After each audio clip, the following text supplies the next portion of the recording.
Assalamualaikum warahmatullahi wabarakatuh. Saya di pejabat saya hari ini dan kita ada satu sesi dengan Sinar Daily, Cik Atira dengan Puan Cik Anissa daripada Sinar. Tadi kita ada satu sesi dalam bahasa Inggeris, tapi itu nanti recording. Okey, sekarang saya buat live alang-alang dekat sini untuk Cik Atira dengan Cik Anissa untuk tanyalah soalan apa-apa, sebab saya dapat banyak telefon wartawan tanya saya pasal perkembangan Perhimpunan Agung UMNO ini. So banyak juga orang minat pasal Perhimpunan Agung UMNO ini. So minggu depan. So alang-alang tu okeylah, ada apa-apa nak tanya saya pasal soalan? Kalau dah alang-alang Cik Isham sebut pasal Perhimpunan Agung UMNO tu, kita pun nak tahu jugalah macam apa orang ramai boleh, apa kita boleh jangkakan daripada mesyuarat agung tu. Apa orang ramai boleh jangkakan? Okey, ini nombor satu mesyuarat yang saya ingat bukanlah luar biasa, tapi luar biasa sikit daripada yang lain lah sebelum ini. Sebab ini mesyuarat yang pertama kali kita buat selepas kita kalah PRU 15. Dan lepas tu kita kalah PRU 15. Ini kali kedua kita kalah. PRU 14 pun kalah, PRU 15 kalah. Tapi kali ini elok sikit daripada PRU 14 sebab kita kalah pun kita masih jadi kerajaan. Kita tak kalah semua. Dan daripada situ ada sikitlah kelainan. Ini saya sebut sebelum ni kuasa Tuhan lah Cik Atira. Kita dapat 30 kursi pun, kita nak jadi pembangkang pun, tapi tiba-tiba Allah SWT apa orang kata, tentukan kita jadi kerajaan. So kita akan bincang pasal itu, tapi saya nampak mungkin kita tak bincangkan sangat pasal yang perkara-perkara lepas. Sebab saya ingat banyak benda telah dibincangkan lah. Kenapa kita kalah dan sebagainya. Ramai adalah sebab-sebabnya kita boleh bincang internally. Dalam majlis tertinggi kita dah bincang 2-3 kali sebab-sebab dan sebagainya. Cuma sekarang kita nak bincang macam mana nak move forward. Persoalan-persoalan yang kita nak jadi pembangkang dulu. Saya yang pertama sekali cakap hari Sabtu kita kalah tu, hari Ahad, hari Isnin 19, 20, 21 bulan kita nak jadi pembangkang. Tapi kita tak boleh jadi pembangkang sebab tak ada kerajaan untuk dibangkang. So kita terpaksa jadi kerajaan. So macam mana sekarang? Pertama kali dalam sejarah kita buat coalition government dengan PH. Dulu pun pertama kali dalam sejarah kita buat coalition government dengan PPBM. So macam mana perkara ini? Saya dah pergi merata jugalah. Saya pergi Kedah itu, saya pergi Pulau Pinang dan saya pergi jumpa Akar Umbi. Esok saya akan pergi Negeri Sembilan. Saya jumpa Akar Umbi dan setakat hari ini saya tengok penerimaan Akar Umbi kepada kajian perpaduan ni bagus. So dalam Perhimpunan Agung nanti kita akan tengok lagi lah. So how to move forward macam ini. Tapi banyak persoalan lain lah, macam kita nak pergi PRN ni macam mana dan sebagainya. So mungkin kita akan bincang jugalah masa tu. So Cik Isham kata tadi macam tengok balik revisit Akar Umbi dan sebagainya. Macam mana Cik Isham rasa nak dapat balik kepercayaan untuk orang pangkah Barisan Nasional, sebab yelah nanti dalam masa beberapa bulan ni akan ada PRN kan? Itulah salah satu benda yang kita kena tengok juga. Sebab kita dah 2 kali tu. PRU 14 pun kita tak menang, PRU 15 pun kita tak menang, dan kali ni kita dapat undi Melayu kita kalah tu kawasan Melayu. Dan kita bertanding 120 kursi, dan daripada 120 kursi tu kita kalah 85 kursi dengan 73 campur 12, 73 campur 12, 85 kursi dengan Perikatan Nasional. 73 kursi kawasan yang UMNO bertanding, yang diorang menang, dan 12 kursi yang kita dapat nombor 3, mereka dapat nombor 2, dia kalah dengan PH. So 85 kursi sebenarnya kita kalah dengan Perikatan Nasional di kawasan-kawasan Melayu. So kita kena tanya kenapa kali ini Perikatan Nasional mengatasi kita di kawasan-kawasan Melayu. Dan daripada segi jumlah undi, kita dapat lebih kurang 3.3-3.4 juta jumlah undi yang undi UMNO di kawasan-kawasan ini. Dan ini secara orang kata, saya tak tahulah apa orang kata, saya tak sangka ke apa kan, jumlah undi yang kita dapat ni bersamaan dengan jumlah ahli UMNO. So jumlah ahli UMNO pun 3.3-3.4 juta, jumlah undi yang kita dapat pun 3.3344 juta. So kalau orang nak buat secara general je remark, orang boleh kata mungkin kalau kita buat secara orang kata secara general, mungkinlah ada orang kata yang orang undi UMNO ni mungkin ahli UMNO saja. So mungkinlah orang boleh buat conclusion itu, kesimpulan itu. So cabaran kita macam mana nak dapat undi daripada yang atas pagar, luar daripada ahli UMNO ini ya. So kita nampak hari ni macam ada pecahan undi. Ada pecahan undi, betul. So lepas itu kita tahu kita kalah sebab kita dimomokkan dengan gejala apa orang kata kita ni UMNO ni dia letak kita sinonim dengan rasuah. So benda ini yang kita kena orang kata perbetulkan lah. Dan saya tengok bila kita dituduh rasuah dan pemimpin kita pergi mahkamah untuk bersihkan nama dia, which is okay lah, betul lah. Tapi yang sebelah sana orang yang menuduh kita rasuah tu pula, dia banyak juga apa tu orang kata tuduh-tuduhan rasuah tapi dia tak pergi mahkamah. Ini yang pelik. Dan masa itu hari salah satu sebab kita kalah juga sebab saya tengok kita kalah dengan duit. Ada bukti-bukti yang menunjukkan Perikatan Nasional ni pakai duit. Dia video, dia bayar pengundi. Ini yang, this is why we cross the line. Sebab macam saya cakap sebelum ni banyak kali, saya kata, okey lah kita nak bayar jentera kita untuk buat kerja, okey. Itu tak menyalahi undang-undang. Tapi where we cross the line, ialah bila awak bayar pengundi. Bila awak bayar pengundi untuk dia undi, itu tak betul, itu tu berasuah pengundi itu. Dan kita nak negara ni pergi ke mana bila kita menang pilihan raya dengan cara rasuah mengundi. Saya dah cakap di Pulau Pinang, saya cakap di Kedah. Saya tak setuju dengan perkara ini. Sebab itu kita kena siasat 600 bilion itu. Yang dia kata 530 bilion, lepas tu yang dia kata 92.5 bilion lah apa. Kita nak tahu adakah dana-dana ini digunakan untuk pilihan raya. Siapa yang guna, berapa banyak dapat, mana dia dapat duit banyak ini. Sebab saya tak nak negara ni pergi ke arah orang menang pilihan raya pasal rasuah. Lepas tu menggunakan duit rasuah itu untuk rasuah lagi pengundi. Mereka kata kita rasuah, sebenarnya dia rasuah. Sebab itu saya kata sebelum ini, saya kata PRU 15 baru-baru ini adalah PRU pilihan raya yang terkotor dalam sejarah Malaysia, dalam sejarah pilihan raya Malaysia. Sebab PRU itu kita nampak ada parti politik yang menang pasal merasuah pengundi. Ada video, ini bukan saya cakap saja. Dan Perdana Menteri pun dah sebut itu lagi. Dia kata SPRM tengah menyiasat perkara ini.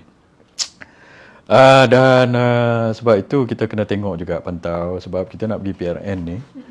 Macam mana, adakah benda ini akan berlaku lagi?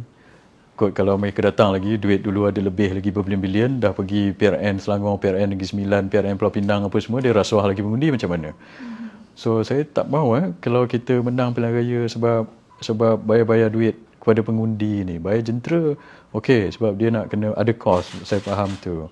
Tapi bayar pengundi ni tak boleh. Saya bertanding di Shah Alam, saya dah sebut nak bayar RM1 pada orang buta pun tak boleh.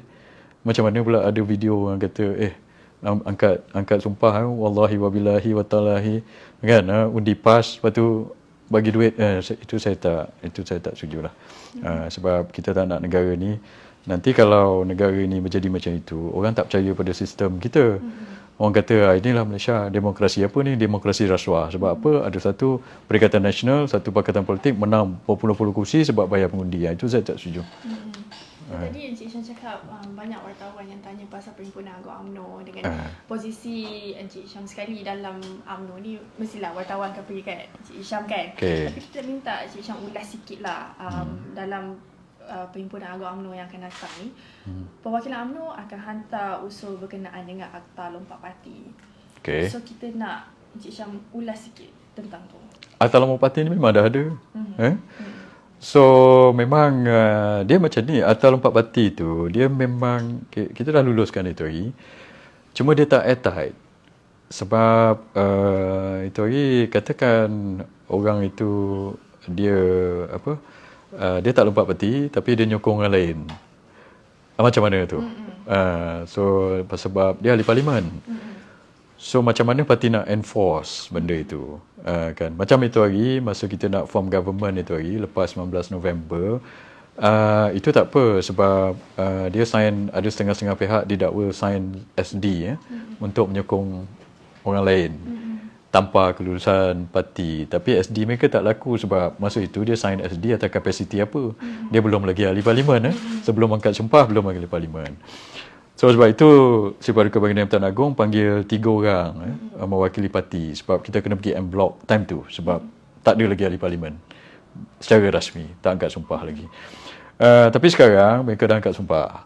So mereka ni ahli parlimen. So kalau dia nyokong orang lain macam mana cerita? Kalau kita pecat mereka ini daripada parti, adakah jatuh? Begitu. So kalau mengikut apa yang mereka telah tanda tangani masa dia nak jadi calon tu jatuh. Jatuh kedudukan mereka sebagai ahli parlimen dan kita kena buat pilihan raya semula. Tapi itu mekanisme yang kita sendiri buat, mekanisme dalaman, dan pada saya nasib baik kita ada mekanisme tu. Kalau kita tak ada mekanisme tu sekarang ni mungkin ada ahli-ahli parlimen kita yang nak pergi sokong orang lain, saya tak tahulah. Tapi itu mekanisme yang kita buat sendiri, yang telah disign antara kita dengan ahli parti yang nak jadi calon pada ketika itu. But untuk kita kukuhkan lagi benda ini, mungkin kita boleh gubal akta. Bila gubal akta, dia jadi undang-undang. Bukan saja kontrak antara individu dengan individu atau individu dengan parti. So bila dia jadi undang-undang, dia lagilah akan kukuh perkara itu. Dan orang tanya saya mengapa pula nak jadikan undang-undang benda ni, kenapa nak kukuhkan akta lupa parti? Sebab kita tak nak ketidakstabilan politik lagi. Macam lepas PRU14 itu, negara kita huru-hara, ekonomi teruk, unemployment sampai orang tak bekerja 700-800 ribu. Ada satu masa sampai 900 ribu orang tak ada kerja. Sebab apa? Satu pasal COVID, satu lagi pasal pelabur pun tak nak masuk. Sebab pelabur-pelabur tak nak masuk, sebab politik kita tak stabil. Asyik lompat parti, lompat sana. So sebab itu akta ini dibuat dan perlu diperkasa dan kukuhkan supaya politik Malaysia stabil, supaya kita boleh mengukuhkan dan memperbaiki ekonomi kita lah. So tadi kita pun ada borak pasal pemilihan presiden. Apa perkembangan baru yang Cik Syam boleh kongsikan? Okey, mengenai pasal apa? Soalan apa? Apa perkembangan terbaru yang macam mungkin orang yang tak tahu lagi? Kita Cik Syam boleh pemilihan presiden. Pemilihan presiden. Pemilihan presiden dengan timbalan presiden. Kita tak bincang lagi pasal tu. Tak bincang lagi. Tak ada apa perkembangan lagi lah. So kita ada soalan. Okey. Ramai orang tanya. Saya ingat reporter daripada minggu lepas tanya saya pasal ini. So to be frank with you, kita tak bincang apa pun pasal tu lagi. Pasal pemilihan presiden, timbalan presiden. So sebenarnya fokus dekat mana kalau tak bincang lagi pasal pemilihan presiden? Fokus macam mana nak perkasakan parti dan macam mana nak move forward on kajian perpaduan ini dan on PRN. Cuma saya nak cakap sikit pasal pemilihan presiden dengan timbalan presiden. Saya tahu benda ini berbangkit dalam 2 minggu lepas. Orang yang bangkitkan perkara ini, saya ingat dia bukan daripada UMNO. Yang lantang yang bercakap ini saya tengok daripada orang-orang daripada alik sana lah.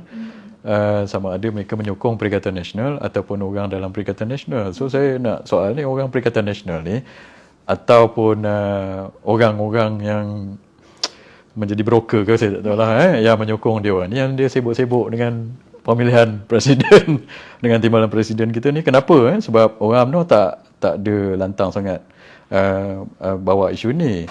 Yang lantang bawa ini saya tengok orang-orang yang luar UMNO ataupun dalam UMNO tapi menyokong musuh kita ataupun orang di luar ni. Dan bila saya kaji-kaji, bila saya fikir, saya ingat saya tahu kenapa. Sebab saya tengok ada cubaan mungkin untuk buat pemilihan ni supaya UMNO huru-hara. So saya tengok strategi mereka mungkin serampang dua mata. Satu, dia nak huru-harakan UMNO. Kita semua tahu UMNO ni parti akar umbi. Kalau buat pemilihan huru-hara, bila huru-hara kita nak pergi PRN nanti susah. Itu yang mungkin mereka nak buat. Sebab itu di Kedah itu ada orang tanya saya bila PRN berlaku. Saya kata mereka kajian-kajian yang dikontrol oleh Perikatan Nasional ni mungkin dia akan bubar lepas kita punya pemilihan. Kita punya pemilihan bulan 5, dia mungkin akan bubar bulan 6 ataupun extend sampai maksimum bulan 7. Sebab dia nak UMNO berpecah dulu. Lepas tu baru buat PRN supaya dia dapat advantage daripada kita punya pergolakan dalaman. Mungkin dia akan buat macam itu. Saya nampak begitulah. Negeri-negeri yang PH pegang, mungkin kita boleh bincang dengan dia buat bulan 3 dan sebagainya, sebelum puasa, sebelum raya. Tapi lagi yang PN pegang ini mungkin lepas raya saya rasa, sebab dia nak tengok kita buat pemilihan dulu. Dan satu lagi ialah saya tengok sebab mungkin dia nak campur tangan lah dalam ini, sebab dia nak ganti kita punya top leadership tu, terutama jawatan nombor 1, nombor 2 dengan orang yang menyokong dia. Sebab itu apa dia nak buat macam ni, ada ura-ura yang kita dengar sebab dia nak jadi kerajaan balik. Dulu dia tak dapat jadi kerajaan sebab kepimpinan kita membuat keputusan dan disokong oleh Majlis Tertinggi supaya kita back kajian perpaduan sejajar dengan saranan Seri Paduka Yang Tan Agong. Tapi puak-puak Perikatan Nasional ni mungkin dia tak puas hati jadi pembangkang sebab mungkin dia dah spend duit berbilion-bilion ke apa saya tak tahu. Lepas tu tak dapat jadi kerajaan. Sekarang nak jadi kerajaan, salah satu cara strategi mereka adalah dengan menukar kepimpinan UMNO di atas, 2 orang, Presiden dengan Timbalan Presiden, dengan orang yang ditaja oleh mereka. Kita ingat dulu yang saya cakap tadi, dia menang pilihan raya pasal duit. Mungkin duit tu ada banyak lagi. Taja orang dia, pergi lawan orang kita. Kalau kalah pun kita berpecah. PRN nanti ada advantage pada dia. Kalau dia menang pula, dia ada puppet pula dah. Dalam UMNO yang ikut telunjuk mereka ini, membawa ahli-ahli parlimen kita keluar daripada kajian perpaduan ini, mungkin menyokong pula kerajaan untuk pembentukan kerajaan yang baru. Sebab itu saya tak setuju dengan ini. Sebab apa? Kalau dia buat ini, nombor 1, kita tengok orang luar pula, parti luar pula yang campur tangan dengan pemilihan kita. Yang kedua, huru-hara lagi negara. UMNO ni, kalau UMNO huru-hara, saya ingat, negara kita pun huru-hara balik tau. So kalau jadi macam itu, dan maksudnya kita tak boleh nak repair ataupun nak kukuhkan balik ekonomi. Pelabur pun tengok, apa benda nak jadi Malaysia ni? Dah menang pilihan raya, buat kajian paduan, dah lah hang parlimen. Lepas tu jadi macam ni pula. Dan dalam tempoh 6 bulan kita tukar sekali lagi kerajaan. So dia pun tak nak masuk, dan kita for the next 5 tahun, ekonomi kita tidak dapat dibetulkan. So ini bermula daripada pemilihan UMNO inilah. So dia punya rentetan itu adalah kritikal. So sebab itu ada akar umbi yang sarankan supaya jawatan ini tak dipertandingkan. Bukan ada lah, saya ingat ramai. Tadi pagi pun saya tengok Timbalan Pengerusi Perhubungan Johor, Datuk Jazlan, dan dia juga adalah salah seorang ketua bahagian di Johor. Dia telah sarankan supaya jawatan ini tidak dipertandingkan, dan ramai orang yang sokong dia. Encik Syam rasa macam mana patut dipertandingkan atau tidak? Kalau tanya saya, ramai orang tanya saya ni. So, okey. Saya boleh jawab sebagai ahli Majlis Tertinggi UMNO lah. Saya tak mau jawab sebagai ketua penerangan. Sebab ketua penerangan ini kan dia jadi lidah rasmi UMNO pula. So, Datuk Zahid, Tok Mak Hassan, dia tak ada suruh saya cakap apa-apa pasal isu ini. Kan kalau saya cakap, orang kata tuduh saya pula dah cakap ini pula. Tidak. So, saya jawab sebagai ahli Majlis Tertinggi UMNO. Sebagai ahli Majlis Tertinggi UMNO, saya setuju dengan Datuk Jazlan. Kalau jawatan ini tidak bertandingkan, maka kita elakkan daripada campur tangan parti-parti luar yang nak jahanamkan kita ni. So, bayangkan, kalau dipertandingkan jawatan Presiden, Timbalan Presiden, walaupun setakat ini kita mempunyai keyakinan yang Datuk Zahid dengan Tok Mak Hassan dia boleh menang. Sebab akar umbi suka mereka ni. Dulu masa PRU dia telah dimomokkan macam-macam. Tapi track record mereka bagus.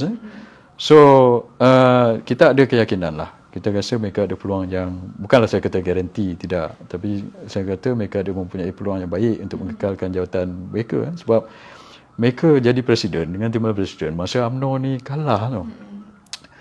UMNO bukan jadi kerajaan. UMNO ni tak ada apa tau. Despite all that, dia bawa kita menang PRK, menang PRN, menang 30 ahli parlimen pun kita boleh jadi kerajaan balik. So itu bukanlah satu benda yang senang nak dibuat. Tanya siapa-siapa sebelum ini, bukan senang. So ada kejayaan dekat situ. Bila orang lain nak masuk, time kita dah apa orang kata nak bentuk kerajaan ini, itu pada saya susah untuk difikirkan. Itu satu. Cuma kita tak nak katakan mereka dua lawan, dia menang, tapi kesan dia macam mana? Orang yang lawan itu tabur duit katakan ke apa, ataupun worse, ataupun lagi buruk kalau mereka ni ditaja oleh pihak luar. Kalau mereka menang kalah macam mana, akan wujud lagi puak-puak dalam UMNO. Lepas itu untuk kita nak pergi PRN ni satu hal. Dulu kita buat putusan supaya PRU pemilihan UMNO ditangguhkan 6 bulan lepas PRU. Pasal apa? Pasal sebab yang samalah. So kita tak nak UMNO pecah sebelum pilihan raya. Kali ni kita ada PRN 6. Takkan nak pecahkan lagi. Itu adalah satu risikonya bila pecah nanti runtuh pula kerajaan kalau kepimpinan kita ditukar. Dua orang itu orang tu tak support, bawa UMNO pergi ke mana, macam mana ceritanya. Jadi masalah, bukannya UMNO saya masalah, satu Malaysia jadi masalah. Dan satu lagi saya nak tanya kepada penyokong-penyokong Perikatan Nasional atau broker Tan Sri Muhyiddin ke apa dalam UMNO. Senang saya cakap lah, terus-terang cakap dengan awak. Saya nak tanya yang dia sibuk-sibuk ni, suruh presiden kita bertanding, timbalan presiden kita bertanding. Dalam parti mereka, dalam Perikatan Nasional, dalam PAS, dalam PPBM, dia tanya presiden, saya nak tanya dia, presiden dia bertanding ke dalam pemilihan? So dia sibuk dengan kita. Saya tengok PPBM pun Muhyiddin tak bertanding pemilihan. Siapa ni dalam PAS pun Haji Hadi tak bertanding juga pemilihan. Dalam parti-parti lain pun tak ada bertanding presiden pemilihan. So yang dia sibuk-sibuk suruh jawatan presiden UMNO dalam tanding pemilihan ni, kenapa?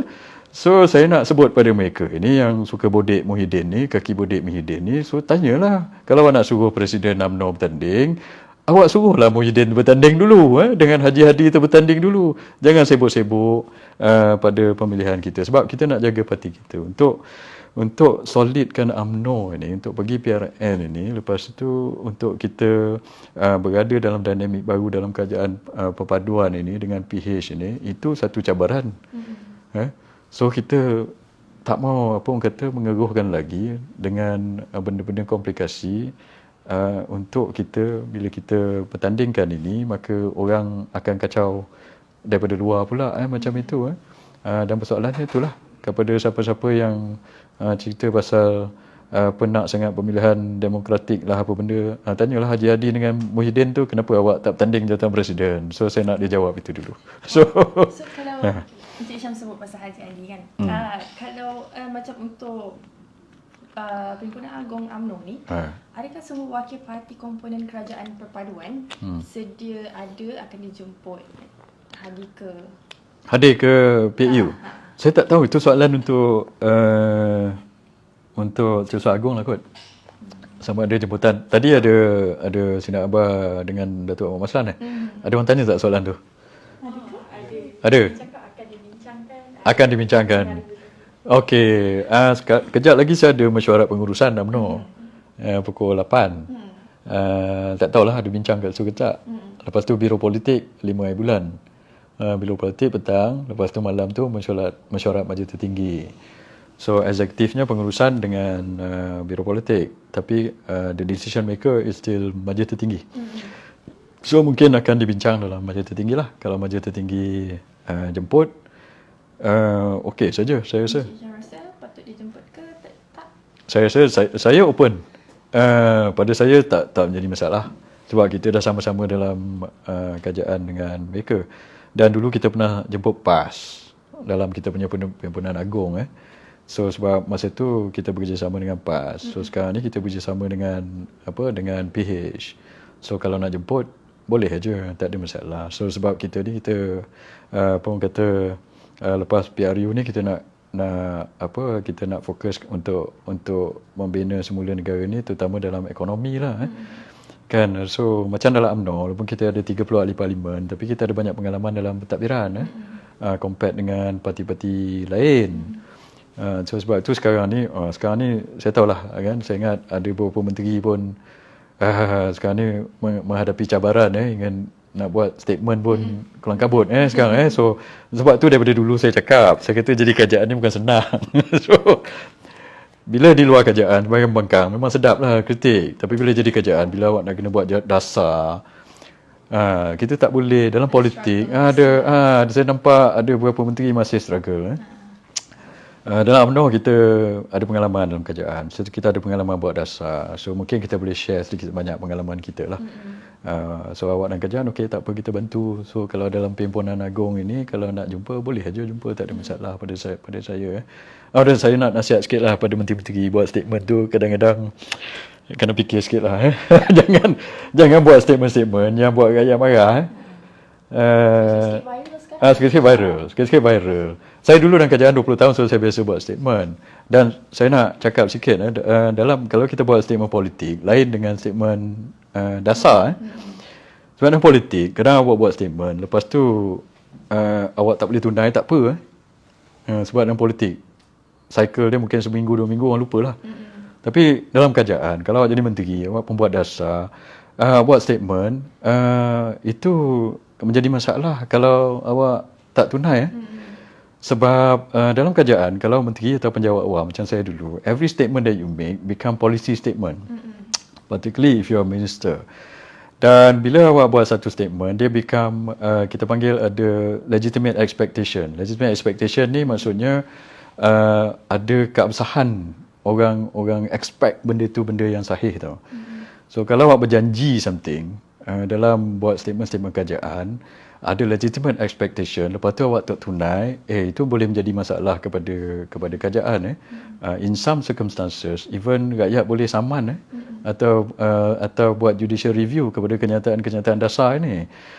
So ini salah satu benda yang saya nak saya bukan nak bagi tuition ke patronize orang ke apa, tidak, tapi based on pengalaman saya, sebab saya dulu pernah jadi pengarah di Jabatan Perdana Menteri. Saya tahu setiap statement saya akan raise legitimate expectation. So we got to manage this legitimate expectation ni supaya kita tak menjadi masalah.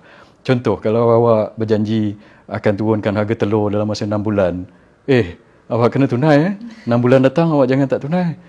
So ataupun kalau benda tu awak rasa benda itu acah-acah, jangan sebut. So sebab itu saya kata benda ni kita kena perlu bincang bersama lah. Sebab saya nak kerajaan perpaduan ni berjaya. Sebab satu, ya titah daripada Kementerian Agung. Second, lepas pilihan raya itu hari, kita perlu fokus kepada ekonomi, bukan nak politik-politik lagi dah. So apa yang kita boleh bantu, kita bantulah. Macam saya bukan dalam kerajaan. Saya dalam parti saya menyokong kerajaan, okeylah saya bantulah.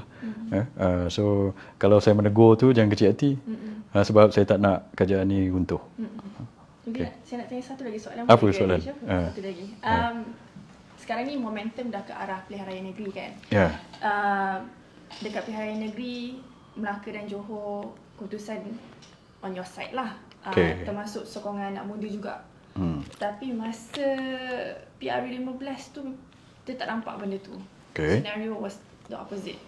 So, macam mana? Itulah. Kita macam... saya tengok ramai penganalisa pun perplex. Mereka pun macam mana jadi ni. And ada kawan-kawan saya di setengah-setengah kawasan, mereka pun terkejut. Dia orang kata kawasan tu dijaga 30 tahun. So dia tak boleh fikir macam mana boleh kalah 30,000. Itu pasal saya kata salah satu sebab ialah kerana tomahan lah. Mereka kata kita ni korup. So mungkin anak muda ataupun pengundi atas pagar tak suka parti yang korup. Pada masa yang sama, Perikatan Nasional kata dia bersih. Tapi sekarang kita tahu mereka ni tak bersih. Rupa-rupanya mereka bayar pengundi. Salah satu sebab mengapa mereka menang atau kita kalah, mungkin sebab duit tu. So kali ni sebab itu tiba-tiba jadi 180 darjah terbalik daripada Johor dengan itu. Dan satu itu lagi. Satu mungkin ada benda yang kita kena reflect juga. Ada mungkin kesilapan timing kita juga. Itu lagi kalau kita buat PRU immediately lepas Melaka atau lepas PRN Johor, seperti saya pun suggest lepas Melaka saya dah buat cadangan untuk buat PRU lepas Melaka. Dan Presiden kita Datuk Zahid pun cadang lepas PRN Johor, dia kata untuk kita buat PRU. So tapi mungkin cadangan ini lepas tu kita delay untuk untuk berbual parlimen. So ini menjadi masalah kepada kita. Sebab masa itu ini lesson learn lah. Kita jangan bagi musuh kita bersedia. Kita tahu musuh kita itu yang bertanding overlap dengan kawasan-kawasan kita ialah Perikatan Nasional, bukan PH. Kalau tengok Cik Atira, 120 kawasan yang UMNO bertanding, 120 kawasan tu pun Perikatan Nasional bertanding. Kawasan UMNO dengan kawasan ramai orang kata tak ada, dia orang kata kenapa Perikatan Nasional bising. Dia kata kenapa UMNO sekarang bekerjasama dengan DAP. Saya nak tanya dia orang, dulu dia orang yang bekerjasama dengan DAP. Haji Hadi dengan Muhyiddin bekerjasama dengan DAP. Dulu awak bekerjasama boleh, kita nak bersama tak boleh. Macam mana? Satu lagi, kita punya kawasan 120 kursi dengan DAP tak ada overlap. Dulu ada satu Raub. Sekarang ni Raub bukan kawasan UMNO. 120 kawasan yang UMNO tanding tak ada overlap dengan DAP. Tapi 120 kawasan yang UMNO tanding semua overlap dengan Perikatan Nasional.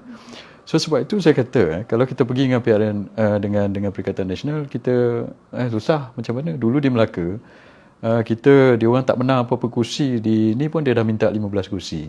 Sekarang macam mana? Dia menang 73-74 kursi. Berapa kursi dia nak bagi kita? 30-35 kursi. Habislah kita. Nak kita bagi kursi, dia pegang duit pula dah. So itu hari kita bagi masa untuk dia orang ni untuk bersedia, lepas tu untuk ngumpul duit untuk lawan kita balik. So itu pada saya mungkin benda yang lesson learn yang kita inilah. Tapi pada saya bukan salah Presiden. Sebab Presiden dah suruh bubar setahun sebelum itu.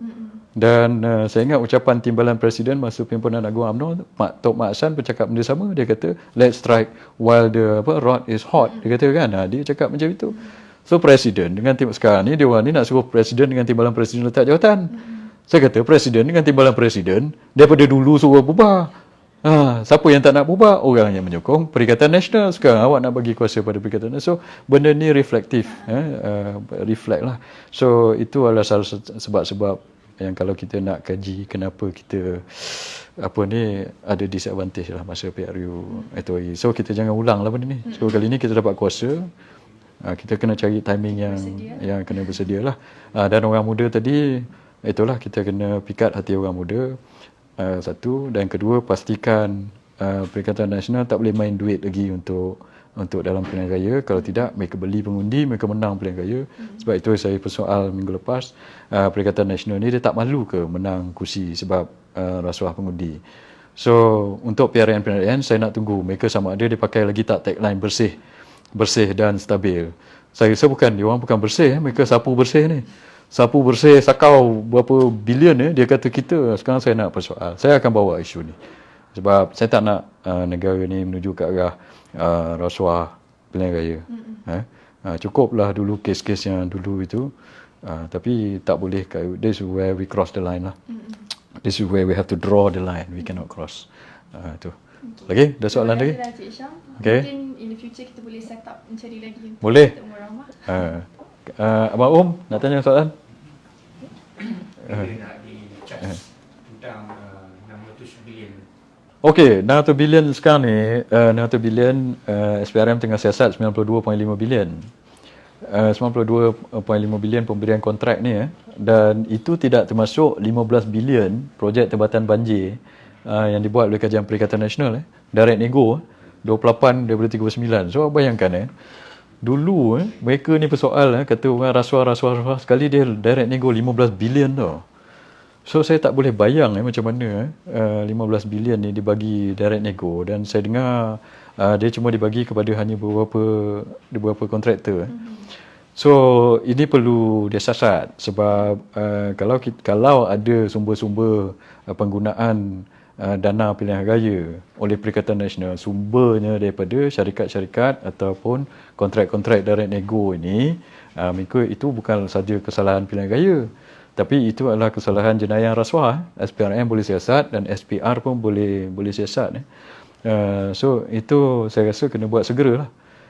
Bukan pasal kita nak pun kata korek-korek ke tidak, tapi ini kita tak nak benda ni berlaku lagi lah. Kalau tidak macam mana negara ni macam saya cakap tadi lah, menuju ke mana. Ada Captain? Okey. Anissa? Tak ada dah. Okey, terima kasih banyak daripada Sinar. Dengan Sinar Daily. Tak ada masalah. Nanti saya pergi tempat awak pula. Macam itu hari saya dah pergi tempat awak 2 kali dua kali. Okey. Kalau ada soalan-soalan lagi, Pak Din, okey? Ada soalan lagi? Tak ada? Okey, terima kasih banyak. Assalamualaikum warahmatullahi wabarakatuh. Kita jumpa lagi. Terima kasih.